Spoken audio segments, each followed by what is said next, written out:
Welcome to my YouTube channel.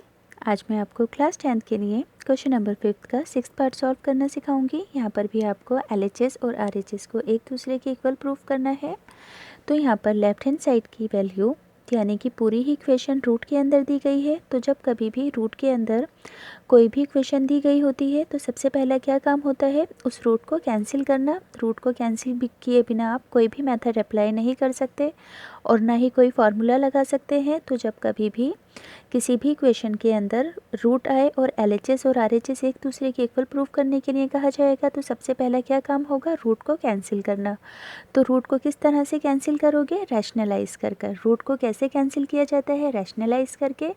Rationalise करने का method क्या होता है, देखो ये जो डेनोमिनेटर वाली वैल्यू है यानी कि 1 माइनस साइन ए को ऊपर और नीचे की साइड आपको मल्टीप्लाई करना है, रूट के अंदर ही लिखना है। इस वैल्यू को भी समझ में आया, रैशनलाइज से रूट कैंसिल किया जाता है और जो वैल्यू डेनोमिनेटर में लिखी होती है उसे न्यूमरेटर और डेनोमिनेटर दोनों के अंदर लिखा जाता है। जैसे कि मैं यहाँ पर लिख रही हूँ, पर यहाँ पर ये जो साइन है, साइन चेंज हो जाएगा। अगर यहाँ पर माइनस का साइन है तो ये प्लस का हो जाएगा। समझ में आ गया आपको रैशनलाइज करने का तरीका कि डेनोमिनेटर की वैल्यू को मल्टीप्लिकेशन में रखते हैं, न्यूमरेटर और डेनोमिनेटर में साइन को चेंज करके।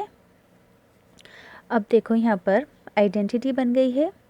देखो यहाँ पर a प्लस बी और a प्लस बी, तो ये क्या हो गया, a प्लस बी का होल स्क्वायर। तो इसकी जगह पर क्या लिख दूंगी मैं, ये 1 प्लस साइन a का होल स्क्वायर डिवाइडेड बाय, नीचे भी एक आइडेंटिटी बन गई है a माइनस बी और a प्लस बी की, यानी कि देखो क्या होती है ये a माइनस बी और a प्लस बी होता है a square minus B square. तो यहाँ पर भी मैं यही लिखूँगी क्या, यानी कि 1 का square minus sine square a। ठीक, अब यहाँ पर देखो रूट को कैंसिल करने के लिए आपको इस पूरी ही वैल्यू को होल स्क्वायर के अंदर लिखना होगा। समझ में आया, रूट को कैंसिल करने के लिए आपको इस पूरी ही इक्वेशन को होल स्क्वायर में लिखना होगा। देखो ऊपर वाली वैल्यू तो होल स्क्वायर में आ गई है पर नीचे की वैल्यू अभी होल स्क्वायर में नहीं आई है। तो यहाँ पर मैं क्या करूँगी, ये जो अभी ऊपर की वैल्यू है इसे तो एज इट इज़ लिखूँगी, यानी कि 1 प्लस साइन ए का होल स्क्वायर। अब देखो 1 माइनस साइन स्क्वायर ए है यहाँ पर, तो फर्स्ट वाली आइडेंटिटी क्या है, देखो तीनों आइडेंटिटी मैं हमेशा लिखती हूँ ताकि आपको लर्न रहे। साइन स्क्वायर थीटा की जगह पर लिख दो A, cos square A is equals के अंदर 1। तो यहाँ पर 1 माइनस साइन ए है, तो यहाँ पर मैं क्या करूँगी कि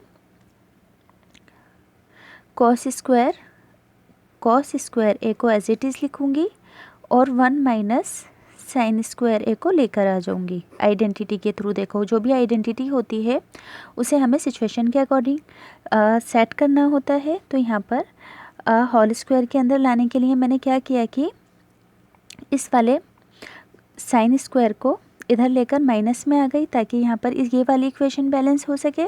तो यहाँ पर मैं 1 माइनस साइन स्क्वायर ए की जगह पर क्या लिख दूँगी, कॉस स्क्वायर ए। तो अब ये पूरी की पूरी टर्म किस में आ गई है, होल स्क्वायर के अंदर, यानी कि 1 plus sine A divided by cos A का होल स्क्वायर। क्योंकि अगर होल स्क्वायर नहीं होता तो रूट और स्क्वायर आपस में कैंसिल नहीं होते, तो यहाँ पर रूट से स्क्वायर कैंसिल हो गया, बचा क्या यहाँ पर 1 प्लस साइन ए अपॉन के अंदर कॉस ए। बस अब क्वेश्चन को सॉल्व कर लो यहाँ से।